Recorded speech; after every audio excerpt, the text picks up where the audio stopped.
కర్నూలు జిల్లా ఆలూరులో దారుణం చోటు చేసుకుంది. అరికెర అంబేద్కర్ గురుకుల పాఠశాలలో విద్యార్థిపై లైంగిక దాడి జరిగింది. ప్రాణాపాయ స్థితిలో ఉన్న విద్యార్థిని కుటుంబ సభ్యులు హాస్పిటల్కి తరలించగా డాక్టర్లు సరైన వైద్యం అందించలేక విద్యార్థి తల్లిదండ్రులు ఆరోపించారు. ఇక ఘటనను పక్కదారి పట్టించేందుకు ప్రయత్నిస్తున్నారని పాఠశాల అధికారులను విద్యార్థి తల్లిదండ్రులు ఆగ్రహం వ్యక్తం చేశారు. దీనిపై వెంటనే అధికారులు స్పందించి నిందితులపై ఫోక్సో చట్టం కింద కేసు నమోదు చేయాలని, పునరావృతం కాకుండా కఠిన చర్యలు తీసుకోవాలని డిమాండ్ చేస్తున్నారు. జిల్లా కోఆర్డినేటర్ సంఘటన స్థలాన్ని చేరుకుని విచారణ చేపట్టారు.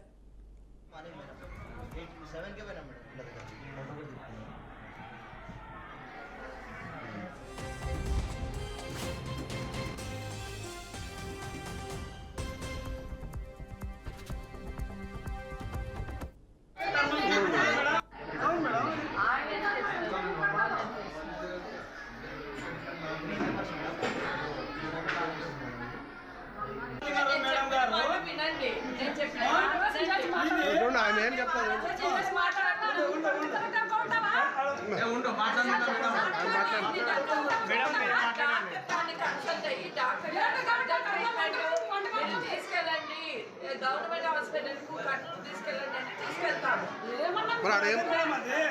అదే మీకు ఒప్పుకోకుండా డిశ్చార్జ్ అయినారు అన్నట్టు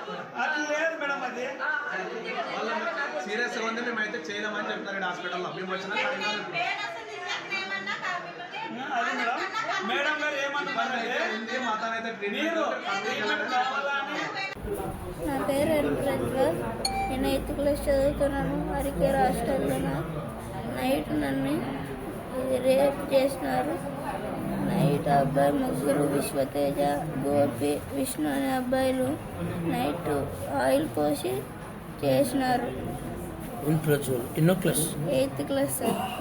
ఏ ఊరు నీది? కొట్టాల సార్. ఎంతమంది చేసినారు? ముగ్గురు సార్. వాళ్ళ పేర్లు? విష్ణు, విశ్వతేజ, గోపి సార్. విశ్వతేజ, గోపి. ఇంకో పేరు ఏమన్నా? విష్ణు.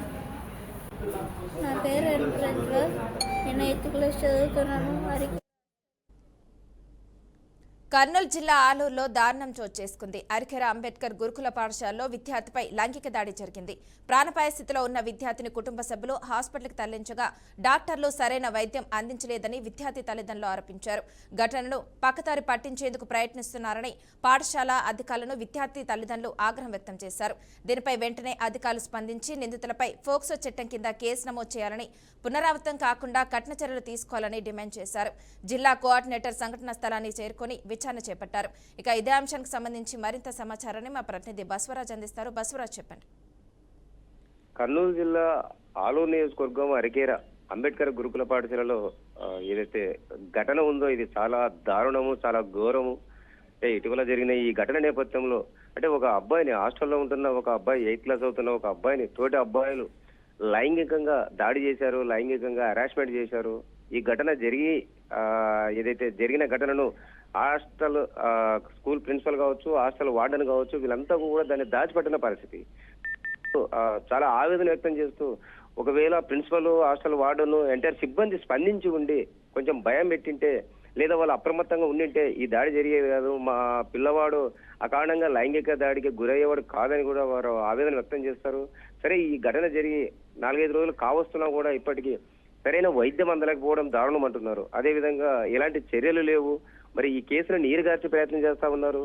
అంటే రాజకీయ నాయకులు ఎంటర్ అయ్యారా, లేదా ఇతరత్ర అధికారులు ఏదన్నా చేతివాటం ప్రదర్శించారా తెలియదు, కానీ ఈ రకంగా రాజీ కుదిర్చే ప్రయత్నాలు లేదా డబ్బిస్తామని ఆశ చూపే ప్రయత్నాలు చేస్తున్నారు. ఇది ఎంతవరకు సమంజసమని అంటే ఈ రోజు ఏదైతే అంబేద్కర్ గురుకుల పాఠశాల ప్రిన్సిపల్ ను నిలదీసిన పరిస్థితి, అంటే బాధిత బాబు తరపున తల్లిదండ్రులు, అదేవిధంగా గ్రామస్తులు కూడా ఏంటి పిల్లల్ని అంటే ఎంతో నమ్మకంతో విద్యార్థులు చదువుతున్నారంటే నమ్మకంతో హాస్టల్ వార్డెన్ కావచ్చు, అలాగే అక్కడ ఉండే స్కూల్ ప్రిన్సిపల్ కావచ్చు, వాళ్ళపైన నమ్మకంతోనే భరోసాతో వదులుతాం.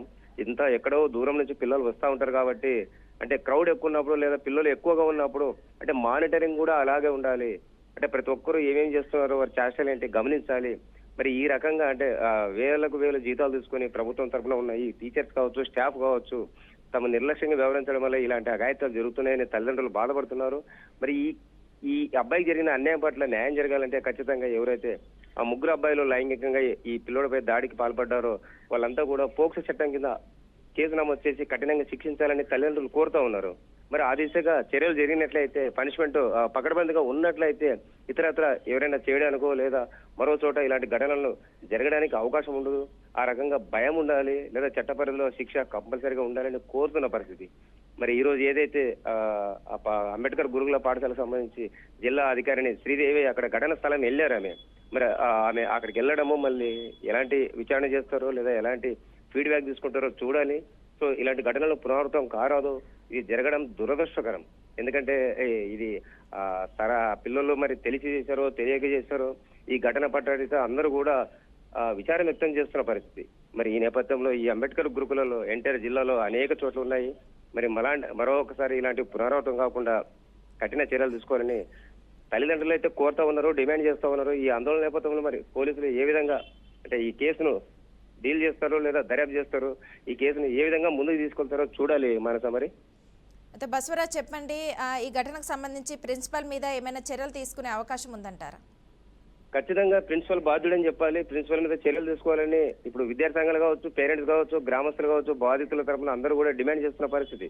మరి ఈ నేపథ్యంలో ఏదైతే జిల్లా విద్యా అధికారిగా ఉంటున్న శ్రీదేవి మరి ఏం చేస్తా ఉంది, మరి యాక్షన్ తీసుకుంటుందా లేదా, మరి వాళ్ళు అంతా ఒకే డిపార్ట్మెంట్ తోటి ఉద్యోగులు అనే ఒక మీమాంసతో లేదా ఉదాసీనంగా వ్యవహరిస్తారో చూడాలి. ఖచ్చితంగా ప్రిన్సిపల్ పైన వేటు పడాలి, సస్పెండ్ చేయాలని డిమాండ్ చేస్తా ఉన్నారు.